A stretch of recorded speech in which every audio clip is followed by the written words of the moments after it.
So we're going to start a new chapter today, bank reconciliation statement. बहुत ही important chapter और interesting chapter भी and very scoring chapter. Exam में ये आएगा ही आएगा, राइट. 6 to 8 मार्क्स, 6 मार्क्स का तो आता ही आता है. So it's you got a very good chance of scoring 6/6. Now bank reconciliation statement, in the name of the chapter you can find there are 3 terms used here, है ना. 3 अलग अलग टर्म्स यूज किए गए हैं. पहला है bank, we all know what is a bank, correct. Reconciliation and statement. So 2 नए वर्ड आपको दिख रहे हैं, 2 नहीं, एक नया वर्ड दिख रहा है आपको, रिकंसिलिएशन. बेटा अगर रिकंसिलिएशन का अगर हम लोग जनरल मतलब समझे इंग्लिश में, it's English word, it has nothing to do with accounting terminology. ये प्रॉपर इंग्लिश शब्द है और इसका अगर मतलब अगर हम आपको हिंदी में समझाएं और आप लोगों का लैंग्वेज में समझाएं तो इसको बोलते हैं पैचअप, और कुछ नहीं. पैचअप. जब 2 दोस्त के बीच में झगड़ा हो जाता है ना, और उनके बीच में अगर डिफरेंसेस आ जाते हैं तो उन डिफरेंसेस को हटा के आपस में लोग क्या करते हैं, पैचअप कर जाते हैं. Correct, right. ये एकदम तुमको नॉर्मल लैंग्वेज में तुमको समझा रहे हैं.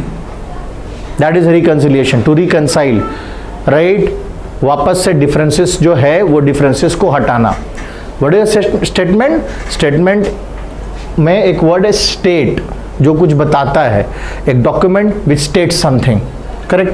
सो बैंक रिकंसिलिएशन स्टेटमेंट क्या करने वाले हम लोग इस चैप्टर में, क्या करने वाले इस चैप्टर में, ये तो थोड़ा देर बाद जानेंगे. पहले हम लोग ये जानेंगे कि ये चैप्टर हम लोग पढ़ क्यों रहे हैं, इस चैप्टर पढ़ के हम क्या कर सकते हैं और इसका फायदा क्या है चैप्टर को पढ़ने का. देखिए, ये हम लोगों को सबको पता है कि बैंक में जो हमारा पैसा रखते हैं उस पैसा का हिसाब बिजनेस भी रखता है और उस पैसा का हिसाब बैंक भी रखता है, करेक्ट. ये हम लोग ने लास्ट जो चैप्टर किया है कैश बुक किया ना, कैश बुक हम लोगों ने, यस, राइट. सो बिजनेस का जो कैश होता है वो हम लोग बैंक में रखते हैं या अपना हाथ में रखते हैं, करेक्ट. और बैंक में जो पैसा हम लोग रखते हैं, बैंक में जो पैसा हम लोग रखते हैं उस पैसा का हिसाब बैंक भी रखता है और उस पैसा का हिसाब बिजनेस भी रखता है. यहां तक कोई दिक्कत नहीं है. रिएक्ट करते कि नहीं हम लोग देखिए कैशबुक चैप्टर में, हम लोग जो बैंक में पैसा डालते हैं और बैंक से जो पैसा निकालते हैं उसका एक रिकॉर्ड हम लोग अपने पास भी रखते हैं और उसी का एक रिकॉर्ड बैंक भी रखता है. बैंक जिस जगह में रिकॉर्ड मेंटेन करता है उस किताब को हम लोग क्या नाम से जानते हैं, पासबुक. ये आपके सामने में स्टेट बैंक ऑफ इंडिया का एक पासबुक है. पासबुक और कुछ नहीं बल्कि आपका नाम का एक लेजर है.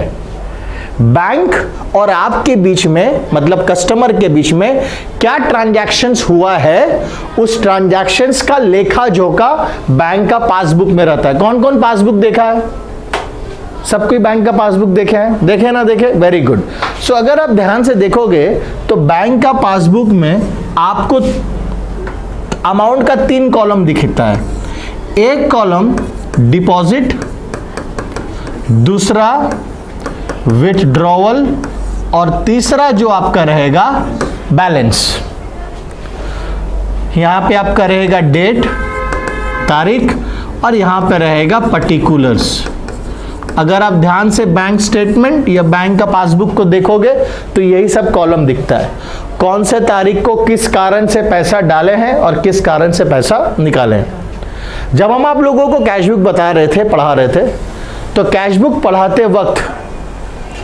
पढ़ाते वक्त मैंने आप लोगों को ये चीज़ समझाया था कि देखिए, जब हम लोग बैंक में पैसा जमा करते हैं तो बैंक हमारा अकाउंट को क्या करता है, क्रेडिट करता है. डिपॉजिट, जब हम लोग बैंक में पैसा जमा करते हैं तो बैंक हमारा अकाउंट को क्या करता है, क्रेडिट करता है. और जब हम लोग बैंक से पैसा निकालते हैं तो बैंक मेरा लेजर में, मेरा अकाउंट में क्या करता है, डेबिट करता है, राइट.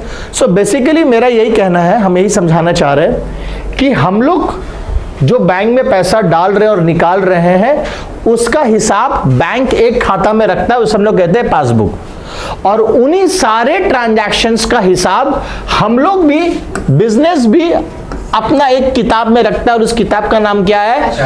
कैश बुक नाम है। और कैश बुक का कौन सा कॉलम में? बैंक कॉलम में। कैश बुक का कौन सा कॉलम में? बैंक कॉलम में। याद होगा कि कैश बुक का 3 कॉलम था, कैश कॉलम, बैंक कॉलम और डिस्काउंट कॉलम। सो बैंक में क्या हम पैसा डाल रहे निकाल रहे उसका हिसाब हम भी रखते हैं, और अपना कैश बुक में उसको हम प्रॉपर मेंटेन करते हैं। मेरा कहने का मतलब यह है कि at any point of time जब हम अपना कैश बुक का बैलेंस देखें, मतलब हम अपना कैश बुक का बैंक बैलेंस, बैंक कॉलम का बैलेंस देखें, और जब पासबुक का बैलेंस देखें, तो दोनों का बैलेंस आपस में क्या होना चाहिए? सेम होना चाहिए कि अलग अलग होना चाहिए? सेम होना चाहिए। मतलब कहना इसे that CB cash book and the passbook should be equal होना चाहिए। This is very normal understanding.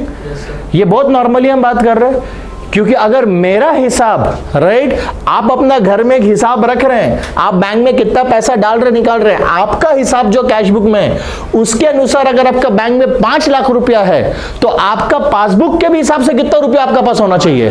5 lakh रुपया होना चाहिए। होना चाहिए कि नहीं होना चाहिए? सेम होना चाहिए। आप और आप कैश बुक और पासबुक आपस में कभी भी इक्वल, सॉरी, कभी भी डिफरेंट नहीं होना चाहिए, दोनों इक्वल होना चाहिए। लेकिन हकीकत में क्या होता है मेरे बच्चों? ये दोनों आपस में इक्वल नहीं होता। यानी कि आज हमारा ये काम है कि हम लोग ये 2 दोस्त कैश बुक और पासबुक जो आपस में रूठ गए हैं, जो आपस में अलग हो गए हैं, हमारा काम है इन दोनों का बीच में पैचअप करवाना। इसलिए मैंने कहा कि बैंक रिकंसिलिएशन स्टेटमेंट में जो वर्ड यूज किया गया रिकंसिलिएशन, उसका मतलब ही होता है, अगर जनरली समझे तो पैचअप कराओ। तो यहां पे हम लोग किसका पैचअप करवाने के लिए आए हैं? यहां आए हैं हम लोग पैचअप करवाने कैश बुक और पासबुक का। क्लियर है? अब प्रॉब्लम यहां पे एक क्वेश्चन उठता है कि सर एक बात बताइए, ऐसा क्यों होता है और ऐसा कब होता है कि जब कैश बुक का बैलेंस और पासबुक का बैलेंस आपस में टैली नहीं करेगा? Now please try to understand before we proceed. हम आपको यहां पे एक उदाहरण देकर के बताते हैं। देखिए हम लोग जनरली करते क्या है, यहां पे मेरा पासबुक है,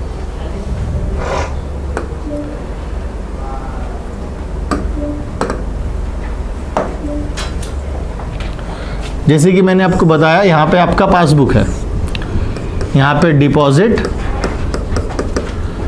क्रेडिट है, विड्रॉवल डेबिट है, और आपका फिर यहां पे बैलेंस, डेट और पर्टिकुलर्स।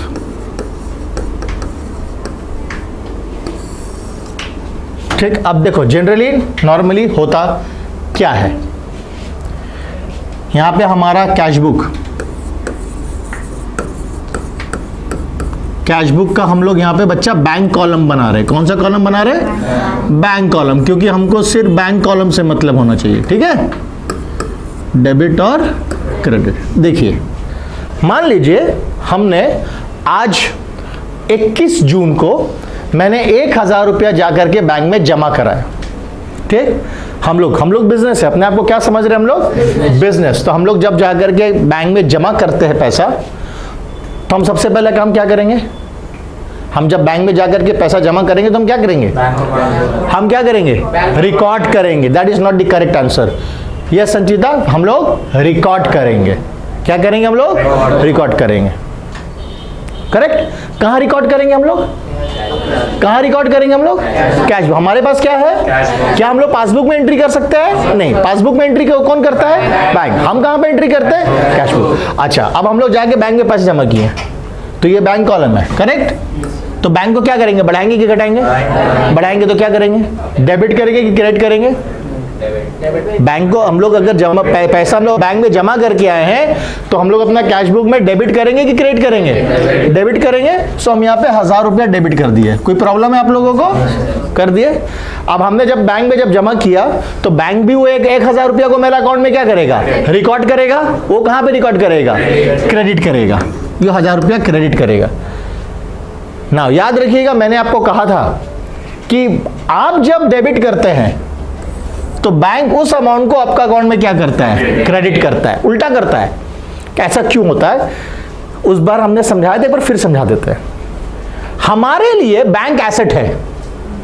हमारे लिए बैंक, क्योंकि हम लोग अपना पैसा बैंक में जाके जमा करते हैं। तो जब बैंक में पैसा आता है तो मेरे लिए जब बैंक बढ़ता है तो हम उसको प्लस करते हैं। तो प्लस मेरे लिए क्या है? बैंक ऐसे ऐसे बढ़ेगा, डेबिट। और जब बैंक से पैसा जाता है तो हम क्या करते हैं? माइनस करते हैं। तो माइनस मेरे लिए क्या है? क्रेडिट। सो अगर कस्टमर के पॉइंट ऑफ व्यू से सोचा जाए, बिजनेस के पॉइंट ऑफ व्यू से सोचा जाए, हमारे लिए बैंक एसेट होता है। लेकिन अब तुम थोड़ा सा बैंक के पॉइंट ऑफ व्यू से सोचो। बैंक के लिए बिजनेस क्या है? लायबिलिटी है। अब तुम बोलोगे ये कैसे सर? बैंक के लिए बिजनेस लायबिलिटी या अकाउंट होल्डर लायबिलिटी कैसे है? Very simple. तुम लोग अपने आप को अभी 2 मिनट के लिए अपने आप को इमेजिन करो कि तुम लोग बैंक है। क्या है तुम लोग? बैंक। सो प्रियांशु, तुम इमेजिन करो कि तुम bank, state bank of Priyanshu. तो हम स्टेट बैंक ऑफ प्रियांशु को आकर के हम अपना पैसा 1 लाख रुपया प्रियांशु को दिए। तो प्रियांशु 1 लाख रुपया तुम्हारा है क्या? नहीं। हाँ? नहीं। किसका है वो? मेरा है। तो हम जब मांगेंगे तुमको हमको क्या करना पड़ेगा? सो देयरफॉर वो पैसा तुम्हारे लिए क्या बन जाता है? मैं तुम्हारे लिए क्या बन जाता हूं? लायबिलिटी बन जाता हूं। सो बैंक के लिए उसका कस्टमर एक क्या है? लायबिलिटी है। तो जब जब हम लोग पैसा जा करके बैंक में जमा करते हैं तो बैंक का लायबिलिटी क्या हो रहा है? बेसिकली अगर उस हिसाब से समझे, बैंक के लिए उसका कस्टमर क्या हो रहा है? लायबिलिटी बढ़ रहा है। तो उसको क्या करेगा? क्रेडिट करेगा। और जब हम बैंक से पैसा निकाल लेते हैं तो बैंक के लिए हेडेक क्या हुआ? कम हुआ। उसका लायबिलिटी क्या हुआ? कम हुआ। तो घड़ी आएगा तो हम लोग क्या करता है? डेबिट करता है। इसीलिए मेरा जो डेबिट है, हम जब कैश बुक में डेबिट करते हैं, पासबुक उसको क्या करता है? क्रेडिट। और जो हम कैश बुक को क्रेडिट करते हैं तो पासबुक वो चीज को क्या करेगा? डेबिट। ये बहुत इंपॉर्टेंट नॉलेज है।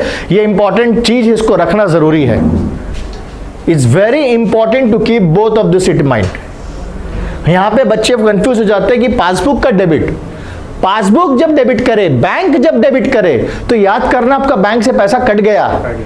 बैंक जब क्रेडिट करे, पासबुक जब क्रेडिट करे तो याद करना आपका बैंक में पैसा बढ़ गया। Correct? And why? What is the logic behind? I have told you. So saying this, अब होता क्या है कि ये ट्रांजैक्शन 1000 रुपया कैश बुक में रिकॉर्ड हुआ, ये के ट्रांजैक्शन पासबुक में भी रिकॉर्ड हो गया। ऐसे करके बहुत सारा बैंक के साथ ट्रांजैक्शंस हो रहा है जिसका रिकॉर्डिंग हम कैश बुक में भी करते हैं और उसका रिकॉर्डिंग पासबुक में करते हैं। तो सेइंग दिस बहुत simple, at any point of time cash book के हिसाब से जितना बैलेंस होना चाहिए बैंक में, उतना ही बैलेंस मेरा पासबुक में भी रिफ्लेक्ट करना चाहिए। लेकिन प्रैक्टिकल लाइफ में क्या होता है कि ये कैश बुक और पासबुक का बैलेंस आपस में टैली नहीं करता है। अब ऐसा क्यों होता है कि ये लोग आपस में टैली नहीं करता है? So what are the reasons for the differences between the cash book and the passbook? So let us understand, थोड़ा सा समझते हैं कि क्या कारण है, ऐसा क्यों है कि कैश बुक और पासबुक, अरे हम भी हिसाब रख रहे, बैंक भी हिसाब रख रहा है, तो गलती किससे हो रहा है? दोनों में से कौन है? किससे गलती हो रहा है? राइट? क्या कारण है गलती होने का? तो ये रीजंस क्या है कि जिसके चलते दोनों आपस में टैली नहीं करता है, वो चलो हम लोग अभी देखते हैं। एक उदाहरण लेते हैं। मान लो बिजनेस, तुम लोग अपने आप को बिजनेस में का जगह में रख करके भी सोच सकता है, अब बेटर अंडरस्टैंडिंग के लिए। अभी हम लोग अपने आप को बिजनेस ही समझ रहे हैं। मान लो बिजनेस ने, ये बिजनेस का एक क्रेडिटर है,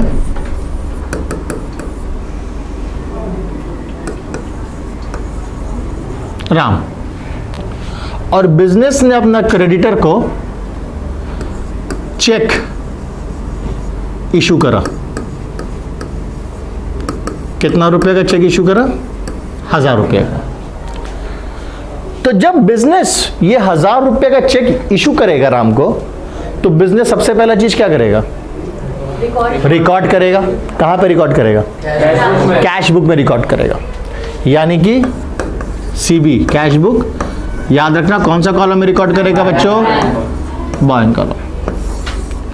ये बैंक कॉलम किस साइड लिखिएगा? डेबिट साइड की क्रेडिट साइड? किस साइड? डेबिट साइड की क्रेडिट साइड? क्रेडिट साइड, क्योंकि चेक क्या कर रहे हैं हम लोग? चेक इशू करना, मतलब मेरे बैंक से पैसा। तो जिस दिन हम लोग चेक इशू करते हैं, हमारा यही प्रैक्टिस है कि जिस दिन हम लोग चेक इशू करते हैं, हम उसी दिन अपना बैंक को क्या कर देते हैं? घटा देते हैं। ये मान के कि चेक तो चला गया, ये बंदा जाके बैंक से पैसा निकाल लेगा। तो हमने 1000 रुपया अपना कैश बुक में बाय राम बोल के क्या कर दिया? रिकॉर्ड कर दिया। उसको अपना बैंक को क्रेडिट कर दिया, घटा दिया, अपना कैश बुक में क्रेडिट कर दिया। अब ये आपका पासबुक है, डिपॉजिट, विड्रॉल, बैलेंस। आज है आपका 21 जून।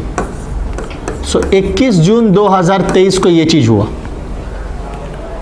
2 दिन 3 दिन बाद बिजनेस अपना पासबुक, बैंक का स्टेटमेंट निकलवाता है, पासबुक देखता है। और जब पासबुक लेता है तो पासबुक में देखता है कि पासबुक का बैलेंस 1000 रुपया से ज्यादा नजर आ रहा है। मतलब अगर कैश बुक में x माइनस 1000 है, हमको नहीं पता इसमें पहले कितना बैलेंस था, हम x माइनस 1000 कर दिए, लेकिन पासबुक में कितना दिख रहा है? x दिख रहा है। समझ में आ रहा है? There was certain balance in bank, cash book के हिसाब हमको नहीं पता कितना था, हम जैसे कोई फिगर लिए अभी 1000, तो उसमें 1000 रुपये क्या हो गया? चला गया। या अगर ये x समझने में आपको मुश्किल हो रहा है तो अब उसको ऐसे छोड़ दो, आप इसको ऐसे समझो कि कैश बुक और पासबुक का बैलेंस आपस में टैली नहीं कर रहा है। पासबुक में 1000 रुपया ज्यादा रिफ्लेक्ट कर रहा है, पासबुक में 1000 रुपया ज्यादा रिफ्लेक्ट कर रहा है। ये हम तुमको कहानी बता रहे 2 दिन बाद का। 23 जून 24 जून को मैं बैंक गया और जब अपना पासबुक का बैलेंस चेक किया तो देखा 1000 रुपया ज्यादा है। मेरे हिसाब से 1000 रुपया और कम होना चाहिए था। अब हमको समझ में आ रहा है कि डिफरेंस क्यों आ रहा है। तो फिर हमने अपना पासबुक उठाया और पासबुक और अपना कैश बुक को दोनों को आपस में क्या किया? सामने सामने रखा और दोनों को टैली कर रहा।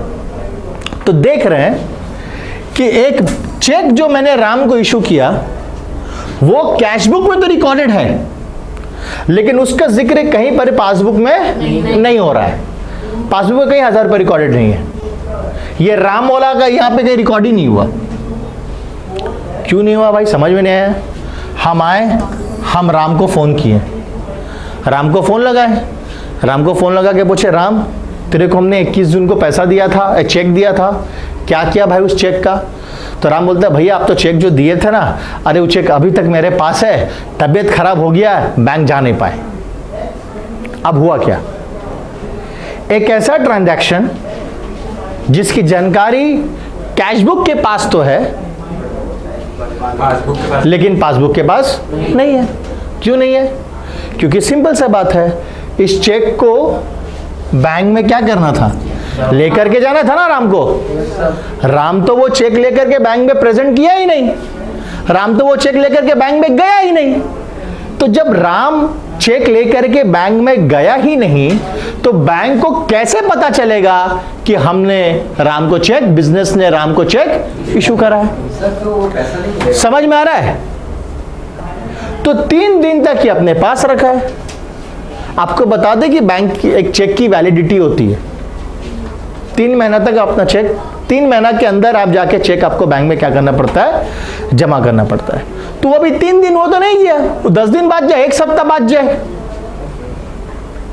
समझ में आ रहा है? वो 1 सप्ताह बाद जाए, वो 10 दिन बाद जाए, करेक्ट?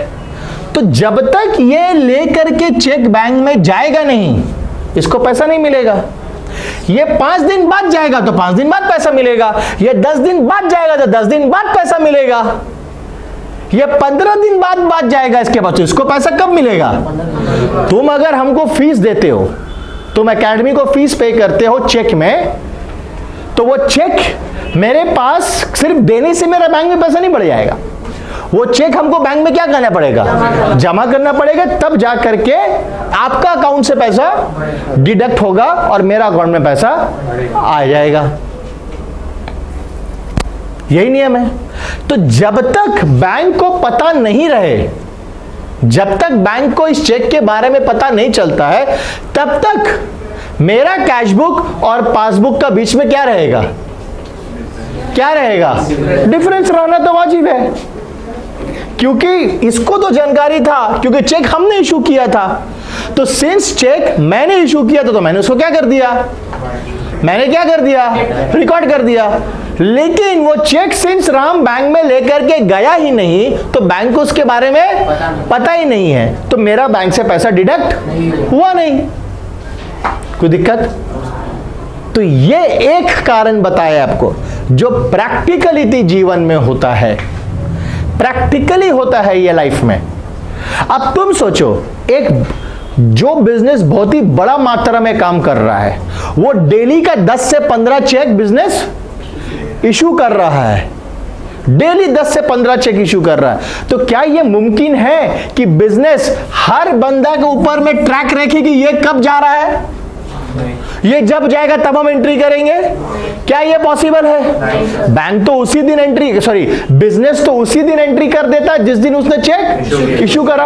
अब उसने 10 अलग अलग लोगों को चेक इशू किया है, उस 10 में से 2 लोग तो उसी दिन चला जाएगा, 3 लोग 2 दिन बाद जाएगा, 5 लोग 10 दिन बाद जाएगा, क्योंकि ये कभी भी संभव नहीं है कि मैं अगर 10 लोगों को चेक इशू करता हूं तो वो 10 के 10 एक दिन एक समय में बैंक जाए। ये होगा? अगर ऐसा हुआ तो चमत्कार है, इम्पॉसिबल नहीं है, पॉसिबल है, लेकिन ये बहुत ही बड़ा इत्तेफाक होगा। So it is not always necessary कि हम लोग जिसको जिसको चेक इशू कर रहे हैं वो सब के सब एक ही दिन बैंक में जाकर के पैसा निकाल ले। अगर एक ही दिन जाके बैंक से पैसा निकाले तो फिर उसी दिन एंट्री हो जाए बैंक में भी, तब डिफरेंस आएगा ही नहीं। लेकिन ऐसा पॉसिबल देखने नहीं मिलता है, ऐसा पॉसिबिलिटी बहुत कम होता है। Chances of this kind of thing is very negligible, 1% 2% का चांसेस है। समझ में आया? सो ये एक कारण है जिसके चलते कैशबुक और पासबुक के बीच में आपको डिफरेंस मिलेगा। और कारण क्या हो सकता है? और क्या कारण हो सकता है? आज ऑनलाइन का जमाना है। हुआ क्या, जॉर्ज एकेडमी को आप लोग में से 4 बच्चा ने अपना ट्यूशन फीस जॉर्ज एकेडमी का अकाउंट में ऑनलाइन ट्रांसफर कर दिया। सो स्टूडेंट्स ने डायरेक्टली बैंक में डिपॉजिट कर दिया, पैसा अकाउंट में ट्रांसफर कर दिया, और हमको इंफॉर्मेशन दिया ही नहीं। अब क्या होगा? मेरा पासबुक में तो एंट्री हो गया है ना, मेरा, क्योंकि बैंक में सिंस डायरेक्टली डिपॉजिट हुआ, तो पासबुक तो एंट्री हो गया, लेकिन कैशबुक को इसका जानकारी, तो बच्चा क्या हो जाएगा? दोनों का बीच में अनबन हो जाएगा। ये भी मुंह उठा हुआ है, ये भी मुंह रूट करके बैठेगा, क्योंकि दोनों का बैलेंस आपस में टैली नहीं कर रहा। हमारा काम यही है कि ये जो रूठा हुआ मुंह है इसको थोड़ा सा खुश कर दो, इसको भी खुश कर दो, और दोनों को क्या कर दो? इक्वल कर दो। यही काम है हमारा बैंक रिकंसिलिएशन स्टेटमेंट। इसी को कहते हैं, ये जो काम करते हैं, ये जो हम प्रोसेस है, कैशबुक और पासबुक के बीच के डिफरेंसेस को हटा के दोनों का बैलेंस को सेम करना, इसी प्रोसेस को हम लोग BRS कहते हैं। और ये बहुत ही इंपॉर्टेंट है, हर बिजनेस ये हर सप्ताह या हर 15 दिन में करेगा ही करेगा। क्योंकि जैसे मैंने अभी आपको कहा कि बिजनेस हर दिन कई चेक्स दे रहा है, बहुत अलग अलग लोगों को चेक्स इशू कर रहा है, करेक्ट? बिजनेस तो उसी दिन एंट्री कर देता है, बिजनेस के अकाउंट में भी हर दिन कितना से कहां से पैसा आ भी रहा है। अब ये पॉसिबल नहीं है कि एकदम जैसे जैसे हम ऑनलाइन पैसा ट्रांसफर हो रहा है उसको तुरंत तुरंत कैश बुक में रिकॉर्ड करते चले। तो इसलिए क्या होता है कि सप्ताह का एक दिन चूज कर लिया जाता है, मंडे फॉर एग्जांपल बता रहे हैं। मंडे को अकाउंटेंट बैठेगा, क्या करेगा, बिजनेस का कैश बुक लेगा और बैंक का पासबुक लेगा अप टू डेट संडे तक का, और दोनों को टैली करेगा, देखेगा कि सारा ट्रांजैक्शन दोनों में है कि नहीं, और दोनों को सेम करेगा। ये हर सप्ताह कर सकते हैं, हर 2 सप्ताह में एक बार कर सकते हैं, या हर महीना कर सकते हैं। ज़्यादातर इसको हर सप्ताह किया जाता है। अगर आप ज़्यादा दिन तक डिले करोगे तो आपका काम और पाइल्ड अप हो जाएगा।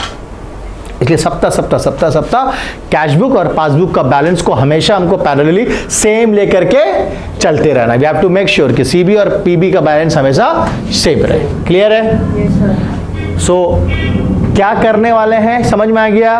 और जो चीज हम लोग करते हैं उसी प्रोसेस को हम लोग बैंक रिकंसिलिएशन स्टेटमेंट कहते हैं। तो अब क्या है बैंक रिकंसिलिएशन स्टेटमेंट, ये जानने के बाद अब हम लोग ये जान ले मीनिंग व्हाट इज, क्यों है बैंक रिकंसिलिएशन स्टेटमेंट, जानने के बाद ये जान ले कि क्या है bank reconciliation statement. A bank reconciliation statement is a summary of the banking and the business activity that reconciles an entries bank account with its financial record. तो आपका फाइनेंशियल रिकॉर्ड क्या है? Cash book. सो आप अपना bank का activity, bank में जो entries हुआ है उस एंट्रीज को और आप उसको रिकंसाइल करते हैं with its cash book. Reconcile मतलब दोनों का बीच, मतलब उसको देखकर बैंक का सारा पासबुक में सारा एंट्रीज देगा और उसके हिसाब से आप अपना कैश बुक में क्या कर रहे हैं? रिकंसाइल कर रहे हैं। कैश बुक को उसके हिसाब से आप क्या कर रहे हैं? एंट्री करके दोनों का बैलेंस को क्या कर दे रहे हैं? सेम कर दे रहे हैं। सो ये है बैंक रिकंसिलिएशन स्टेटमेंट। समझ में आया? अब इसको बनाते कैसे हैं और इसका अप्रोच कैसे रहेगा हम आपको बताते हैं। ये रिकॉर्ड अभी करने का जरूरत, कॉपी करने की जरूरत नहीं है, हम बताएंगे कॉपी करने के लिए। तो देखिए, जैसे कि मैंने कहा कि यहाँ पे बेसिकली 2 ही कैरेक्टर है, एक पीबी है और एक सीबी है। हमारा काम है पासबुक और कैश बुक का दोनों का बैलेंस को क्या करना? रिकंसाइल करके दोनों को सेम कर देना, पैचअप करवा देना। जो दोनों के बीच जो डिफरेंसेस है वो डिफरेंसेस को हटा के पैचअप करवा देना, ये हमारा काम है। ये करने के लिए मेरे पास 2 अप्रोच होगा। ठीक है, मेरे पास 2 अप्रोच होगा। देखो हम छोटा सा एग्जांपल देते हैं, 12 छोटा एग्जांपल देते हैं। अब इमेजिन करो हम लोग दोनों का वेट, शारीरिक वेट अलग अलग है, ये दिखने से पता चल रहा है। मान लो हम 60 kg और ये 40 kg है, और हम लोगों ने ये सोचा कि हम लोग दोनों आपस में सेम होंगे, तो हम 60 और ये 40। तो जो तुरंत 2 ऑप्शन हमारे नज़र में आता है वो ये है, या तो हम 40 हो जाए और या तो ये 60 हो जाए।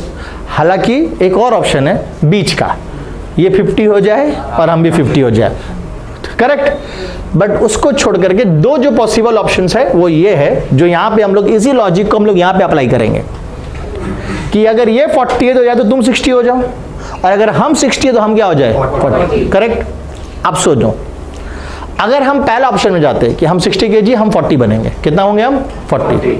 तो इसका मतलब मैं अपने आप को, अपना शरीर को, अपना बॉडी वेट को चेंज करूंगा इसके अनुसार।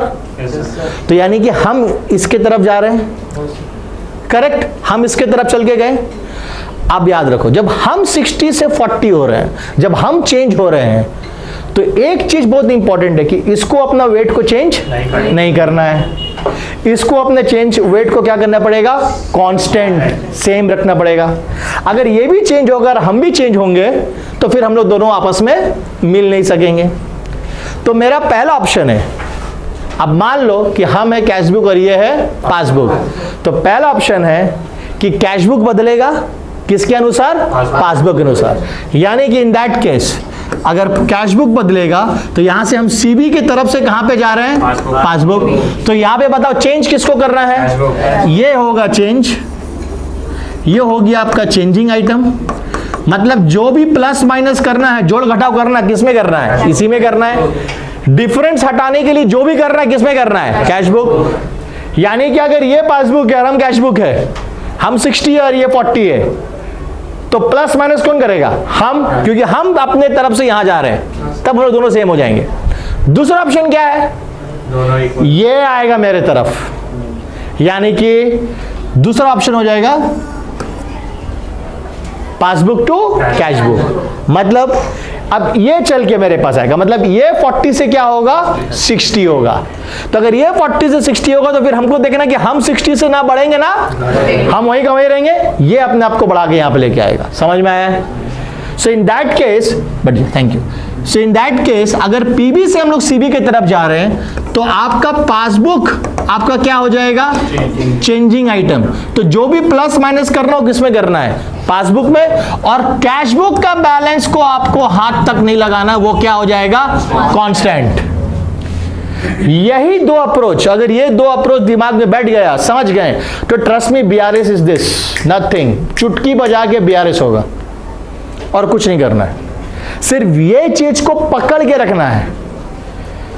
तो जब भी हम लोग सम हमें मिले तो हमारा सबसे पहला काम यही है आइडेंटिफाई करना कि कौन और किसे चेंज करें। हम लोग कहां से बढ़ रहे हैं? हम लोग सीबी से पीबी जा रहे हैं, सीबी से पीबी जा रहे हैं, मतलब कैश बुक को चेंज कर रहे हैं, या तो पीबी से सीबी। दोनों बुक साइमल्टेनियसली चेंज नहीं होगा। ध्यान से सुनो मेरा, तुम दोनों बुक साइमल्टेनियसली चेंज नहीं होगा। आप इसको भी चेंज करेंगे और इसको भी चेंज करेंगे तो कभी भी ये लोग दोनों एक साथ टैली नहीं करेगा।